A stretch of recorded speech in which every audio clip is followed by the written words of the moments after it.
nation. Welcome to the Cage Nation. Welcome to the Cage Nation.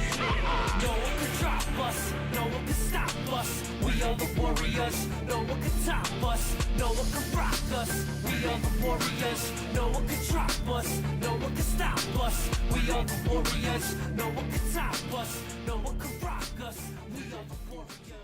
Ladies and gentlemen, welcome to Cage Nation TV, episode 32. Of course, I am your elected official, Albert Cameron. Beside me, as always, the Prime Minister's soul, Mr. Drew Shannon. Now, you know, I had to look back in the archives. Yeah.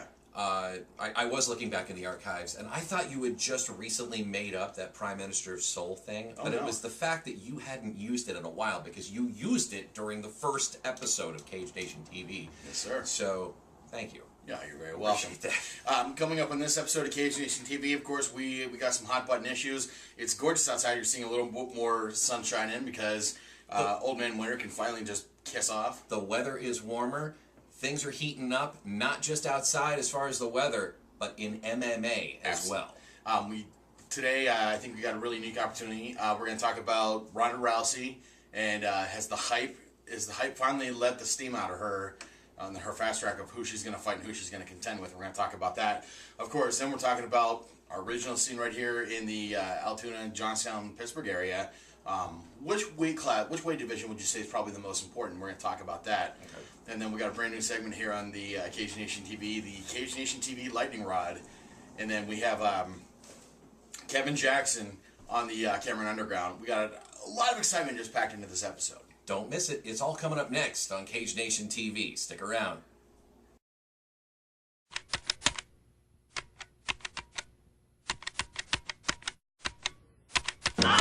Don't worry about remote signal blockage again. Introducing the Top Mount. This low-profile shelf is perfect for placing your cable box where you can use it. The easy-to-install lightweight shelf is designed to fit behind almost any flat screen TV, with or without a wall mount. The Top Mount is perfect for easy access to cable boxes, game consoles, and DVD players. Don't have your signal blocked again. Order your Top Mount today at thetopmount.com. Of course, before we get into our news reel, Drew, our news topics, discussions, NAGA, the North American Grappling Association, happened in our Pittsburgh area recently. Yes. And a lot of guys that we know competed. Of course, Charlie the Madman Gathers took a role with a guy who was like almost 10 pounds outside of his weight class. Pat Johnson, I believe he took home 1 first place and two second places. I believe that's the message I got. I was supposed to meet him in Pittsburgh, never got the chance to. We were going to meet up for lunch. And we just didn't get the opportunity to, but congratulations to both guys. Absolutely. Jason the Whip Willett was seen at NAGA. So the North American Grappling Association is like the Super Bowl of grappling arts. See, they're at NAGA, where I should have been covering this, but I had to go to Steel City Con to buy toys and meet legends and sitting at the DeLorean and all that stuff. But you believe that? It's all good. Okay. Congratulations to everyone involved, and hopefully we'll... Pat actually had the Cage Nation TV flag on at the back of his rash guard while he was competing, too. Nice. Yeah. So thanks for the support, man. Absolutely. So, Drew, we're getting into topic discussion. I think our first topic of discussion is Rhonda Rousey. Yes, that news breaking just recently that she is going to be fighting Alexis Davis at UFC 175. Absolutely. In the grand scheme of things, I think Alexis Davis has earned her title shot. Yes. Alexis Davis has beat Jessica Ai, who we're very big fans of, but she's also beaten Liz Carmouche. Right. So, I mean, Liz was Rhonda Rousey's first fight in the UFC, clearly had proven herself to be a title contender. So for Alexis Davis to beat Jessica Ai and Liz Carmouche, I think she's certainly a title contender. I think that earns you a shot. Most definitely. That gives you that gives you street cred right there. That gives you a little bit of clout. And when it comes to mixed martial arts, we talk a lot of the time about guys who are undeserving of title shots and that you should be beating contenders to get to the title shot. And I think Alexis Davis has done that. Now, the reason we haven't noticed Alexis Davis as much is because we are so busy worrying about Gina Carano and Cyborg Justino, who's going to get their shot at Rhonda Rousey. Right. A lot of talk was around Gina. Yeah. Alexis Davis did get kind of... I mean, Alexis Davis was spoken of. Yeah. I mean, her but name she did come up. flew under the radar with that one. Exactly. I mean, everybody was concentrating on the other two. So it was kind of a, I just had to step back. I'm like, Rhonda Rousey fighting. Oh, Alexis Davis. Oh, okay. Well, that's understandable. Right. Now, here's my thing with Gina Carano. I love watching Gina Carano fight. Whenever Elite XC had their first card on cable, I believe it was CBS, I watched Gina Carano take on Julie Kedzie in the first ever televised women's MMA bout. That fight was absolutely incredible. Right. Gina rung her bell something fierce. And then Gina Carano went on a big tear, and then she was stopped by Cyborg Justino. And that was the last we've seen of Gina Carano. She's been doing video games, doing movies, dating Henry Cavill, breaking up with Henry Cavill. You know, like life took Gina Carano where I think most professional athletes want to go, into recognition where their bodies are being preserved so that their lifespan's kind of a little bit longer. Cyborg Justino, of course, has no affiliation whatsoever with the UFC. She could have signed with the UFC whenever the Strike Force was folded in, but she decided, hey, you know what? They just would have put me in Invicta FC anyway. Why don't I just sign with Invicta FC and get all the money as opposed to having the UFC as the middleman? There you go. So we're talking about two fights for Rhonda Rousey, where Gina Carano, who hasn't fought since 2010, 2009-ish. I think you may be right. Okay. Somewhere in there. Well, it's now it's 2014. Yeah. And we're also talking about, well, is she going to fight someone who has no affiliation with the UFC whatsoever? So I don't want to say we're wasting our breaths, but I mean, we're really talking about fights who have probably a mid-range probability of ever happening. Well, of course, in the UFC, never say never. Right. But while we're talking about those fights that have a mid-range probability, we have other women who are fighting and scrapping for a title shot. And of course, that other one is Alexis Davis. Right. Okay. So now we wonder, Drew. Dana White has said the fight's never going to happen with Cyborg, but every time we hear Dana White say never, it always ends up happening in a couple of years anyway. Right. Gina Carano is still technically under contract, but, you know, hasn't really fought in a couple of years.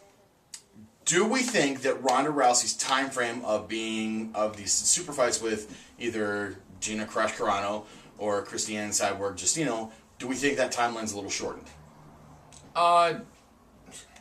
Maybe. I really think the hype train is really getting ready to come off the rails. You know, there's only so much you can hype, you know, before fans are going to be like, all right, well, this is never going to happen. So, And no one's getting any younger either. The anticipation for it dies down. Well, it's the same thing.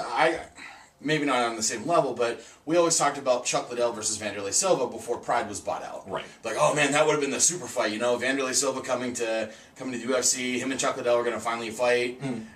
Chuck got older, Vanderlei got older, and by the time I think when they did cross paths or it never happened, they were too old for any of us to care. Right. And I think that's what it's getting towards. Not saying that Ronda Rousey's old by any stretch of imagination, but eventually she's going to have beaten everyone in the women's bantamweight division, and then there's nothing else for her to do. And that's what happens with those dream fights, too. I mean, there's so much anticipation build up, and it's always the what if. What if I had fighter A take on fighter B in the ultimate super fight? That would be so unbelievable. As time goes on, as the years go on, as you said, the fighters get older, the anticipation kind of wanes, because there's other fighters that take the forefront, you know, and the other fighters take a back seat. So now you want to see these two fight, and it goes on and on and on. And, you know, I mean, what would happen if that fight did eventually take place? I mean, who knows? I think the same thing happened with Frank Shamrock early in Frank Shamrock's career. He went to the UFC. I mean, it's whenever the middleweight division was technically the light heavyweight division, and he just beat everybody. There was no one else for him to beat. So he went on to other things. He actually starred in an episode of Oz. You know, like Frank Shamrock beat everybody. He even took on champions from other organizations. There was the UFC, and then there was Extreme Fighting trying to come up. Well, Igor Zinoviev was the Extreme Fighting middleweight champion, so they invited him to the UFC, and I think we all recognize that fight as a 17-second blowout where Frank Shamrock hoisted him up and slammed him back down and completely turned his clavicle to dust. Right. You know, those sort of thing happens, and then Frank got bored. So, like, you know, Ronda Rousey starting to get into movies. I mean, her poster for The Expendables 3 just came out. Gina Carano was doing movies. Yeah, and, you know, once Hollywood comes a knocking, the opportunity for the fight game kind of lessens just a little bit more. Hollywood's a little more lucrative. Yeah, a lot more lucrative. So I mean, are we looking at eventually? I mean, let's say Alexis Davis does beat Ronda Rousey. Yeah. Do we see Ronda Rousey coming back for a rematch for her title, or do we see Ronda Rousey going, well, you know what? I've done all I can.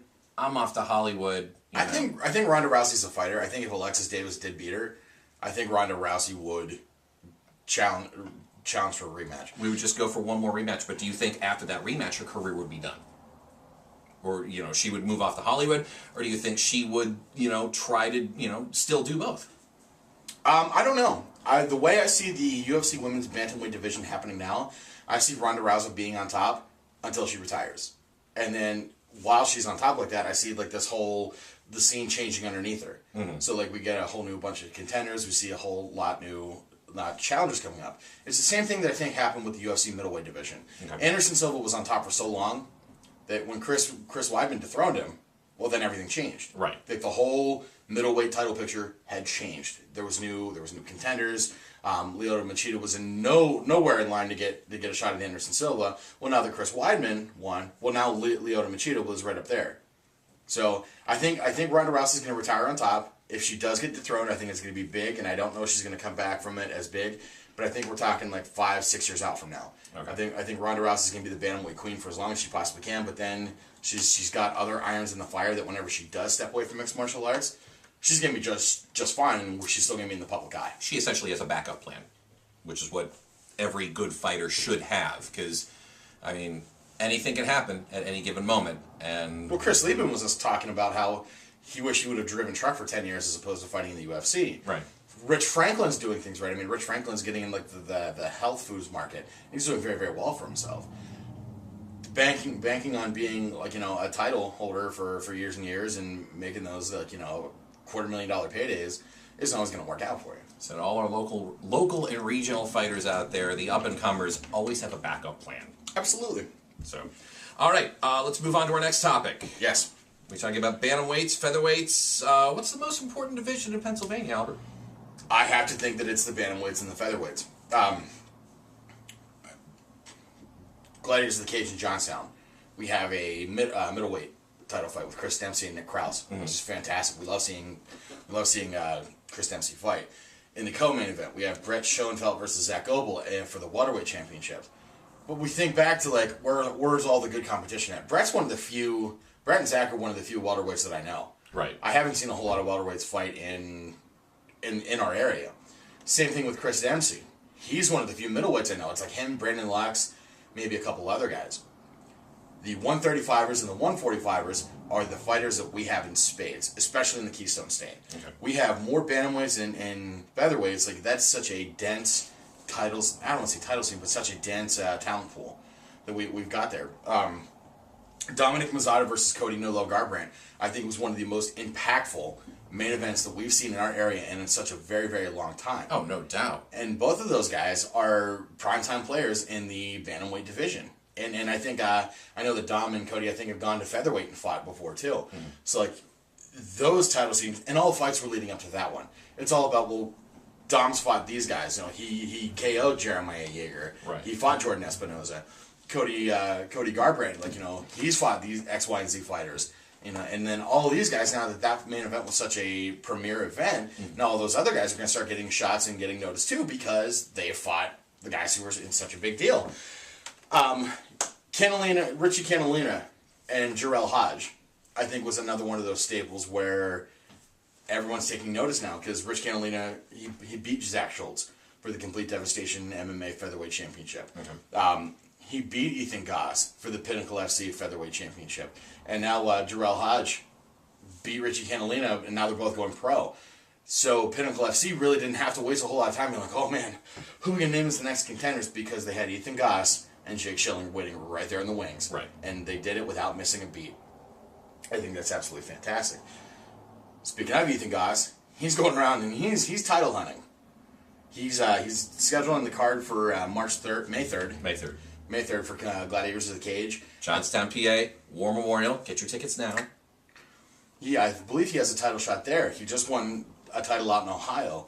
He's going to be fighting Jake Schilling for Pinnacle FC Gold. Those 3 titles, I think, make such a big difference. Like, it's such a triple crown kind of achievement to have. Mm. If he wins gold in Gladiators and Pinnacle, he's clearly the amateur featherweight king of Pittsburgh. No question in my mind. Right. And I think he's getting a title shot at Complete Devastation, if I'm not mistaken. Did he say something about that? You know what? I can't recall. I'll have to look back at the tape.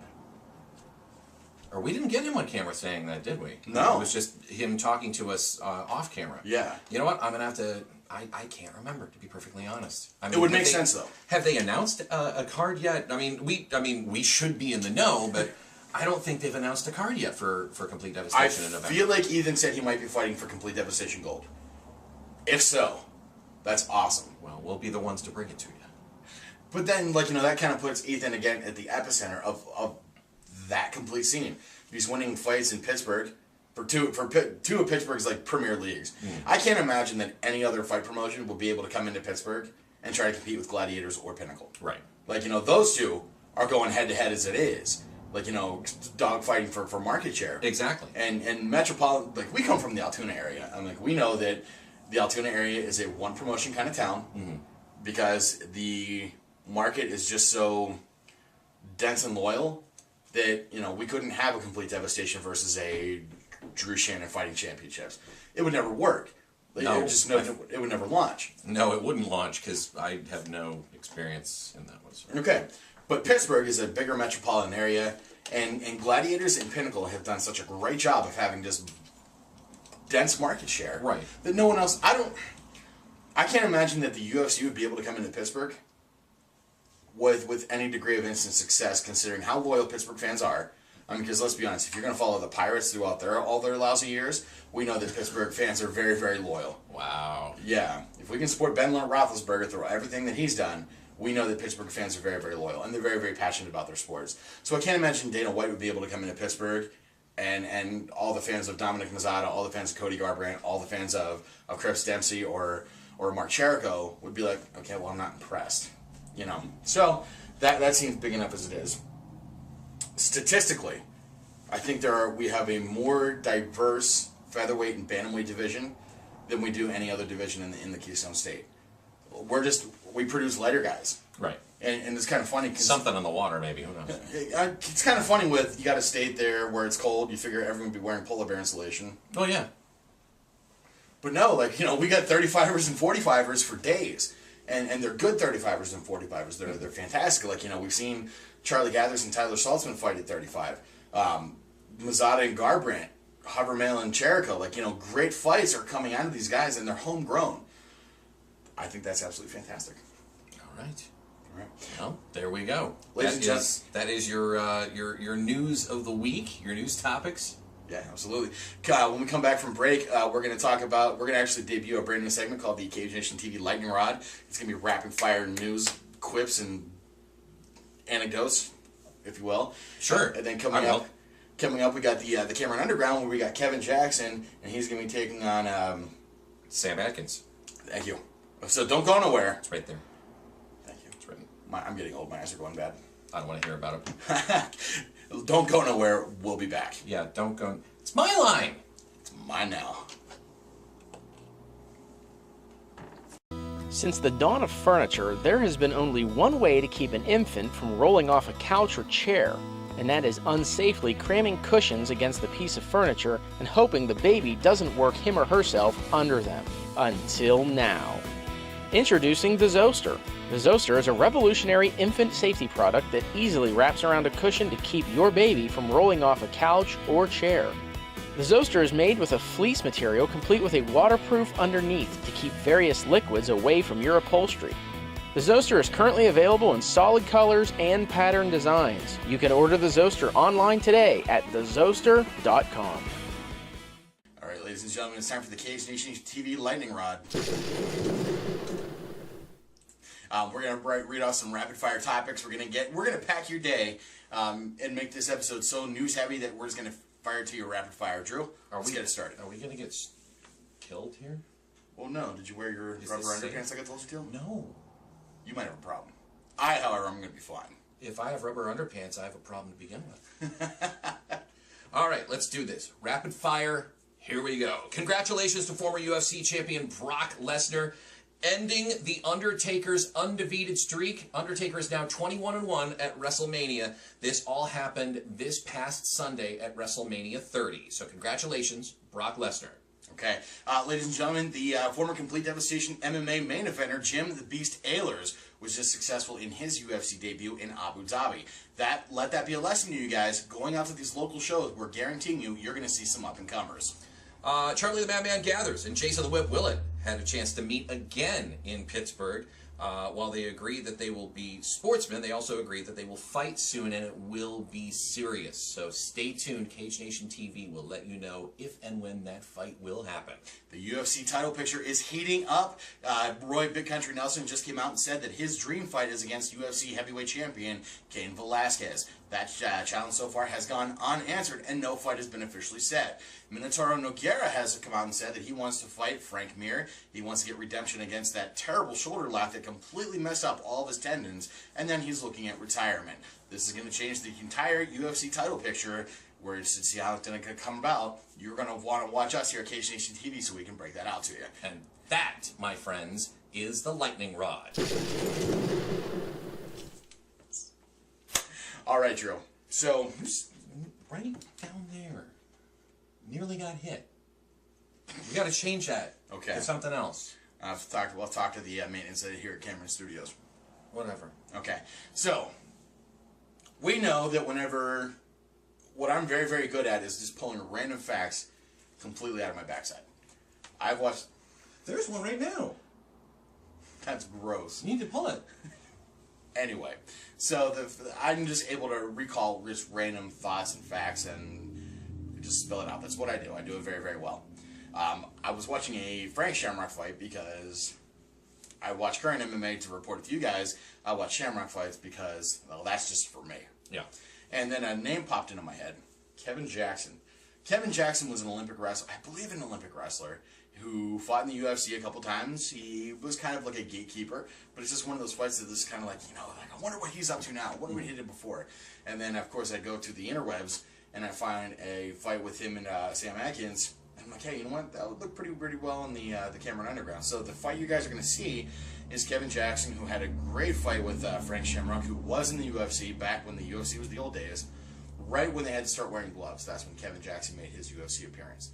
So that's kind of dating like how far my UFC knowledge goes. So right here on the Cameron Underground, we got Kevin Jackson versus Sam Atkins. Let's go to it right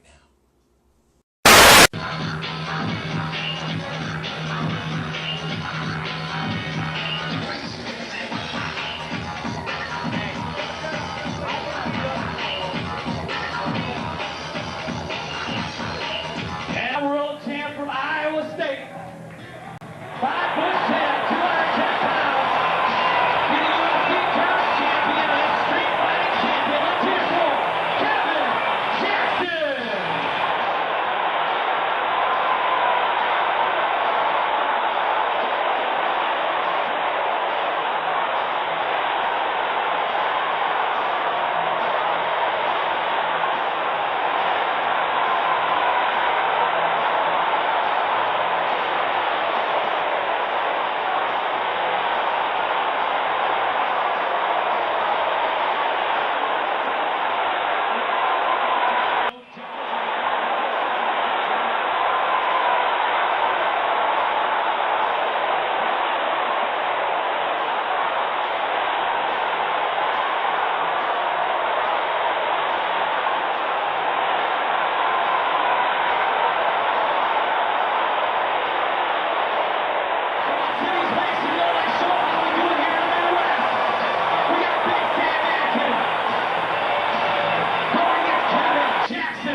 Both fighters ready.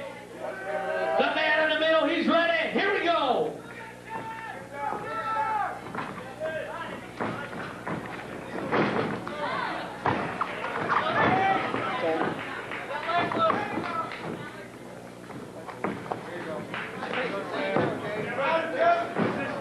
Choose as many of these as you can. Arm underneath his head.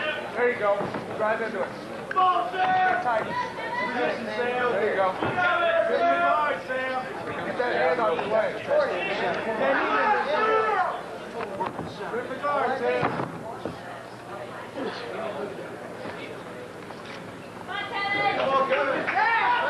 Stay tight like that. Put your right shoulder on the center. Give him the guard, Sam.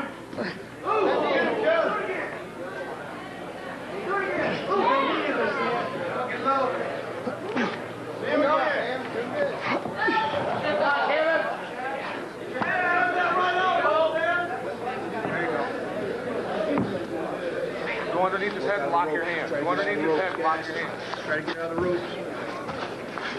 Okay, lift. Your elbows, Kevin. Don't point your elbows. Don't point them. You can't point them. You gonna hit him with the meat part? You can't point the elbows. Okay? Stay out of the ropes. Stay out of the ropes, Sam. Slide him back in, Kevin. Slide him back in. Get the guard, Sam. Slide him back in. Get the guard, Sam. Plug it. Stay out of the ropes, Sam.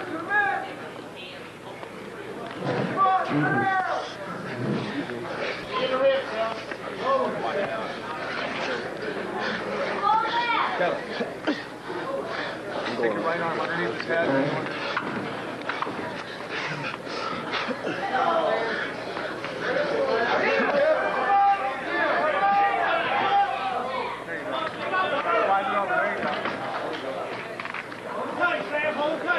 Wide base, wide base. Thanks. Hold tight, Sam. Good row. Good row. Bring him down. Bring him down. Come on, Kevin. There you go. Sam, put your feet in his armpit. Put your feet in his armpit. Drag him back out. Drag him back out the center so you don't get stood up. Get out of the ropes. Thanks. Hold tight, Sam. Don't get stuck. Up face, Sam. Get face first. Come on, Pete. Move back. Move back. Go. Wide base, wide base. Give him room. Give him room, Sam. Hold tight. Sam, put your feet in his armpit. Move back. Put your feet in his armpit. Push him off. Go, Sam. Go the other way. Back here. Keep working. Hold tight, Sam. Steer him back out. Steer him back out. Steer him back out so you don't get stood up. Come on, Sam. Come on, Sam.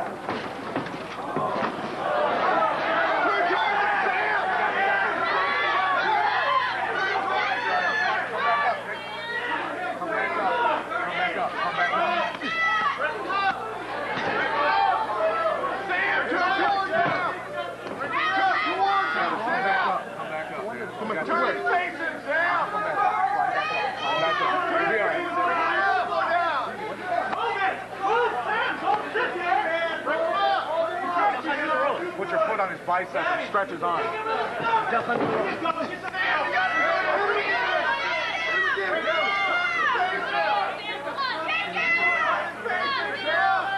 Turn into it, Sam. There you go.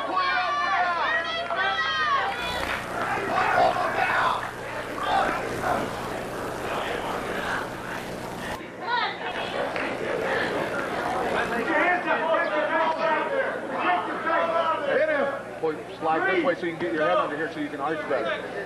Duck your head under the rope. There you go. There you go. Now arch. Now arch. Arch hard. You got it. That's it. Let's hear for our winner. 1992 Olympic gold medalist, two-time world champ, 5'10", 210 pounds, Kevin Jackson. Kevin Jackson. It wasn't a glamorous fight, Drew, but that's why we put it on the underground. And as Chris Jericho would say, armbar. It's a finish, you know, like it's got Sam Atkins tapped. Yeah. And that's how the fight ended. So if you guys have any suggestions for what fights you'd like to see on the Cameron Underground, or even better, if you got footage you want to see on the Cameron Underground of your first fight, I don't care if it's on, like, you know, mom's cell phone cheering her baby boy on. We want to see it on the Cameron Underground. Of course, you can email it to cagenationtv@gmail.com. Shoot us an email, and then we'll let you know how to sync it up to our Dropbox account. If it's a little bit too big to send via the interwebs, via an email, you can always let us know where it is. I mean, maybe we can grab it off of YouTube, or if you can send us and put it in our Dropbox account, we can upload it then. Absolutely. Coming up next week on Cage Nation TV, well, we have no idea because that's just not how we do things. That ain't how we roll. That's not what we do. Make sure you like us on Facebook, follow us on Twitter. Of course, if you like Cage Nation TV and you hit subscribe, we're bringing all the information directly to you. It's going to come right to your YouTube account, and it's going to tell you, hey, Cage Nation TV's got a new episode. To you, the people. I think between the both of us, I do the Bane impersonations. Sorry. Yeah. you feel bad about that. All right, ladies and gentlemen, we'll see you guys next week with brand new mixed martial arts action. Drew's gonna get out of timeout, maybe, for pouting. We don't know. No, I'm not. Okay. We'll see you guys next week on Cage Nation TV. Let's go. Welcome to the Cage Nation. Welcome to the Cage Nation. Okay. We'll see you guys next week on Cage Nation TV. Have a great week. Have a great week, everybody.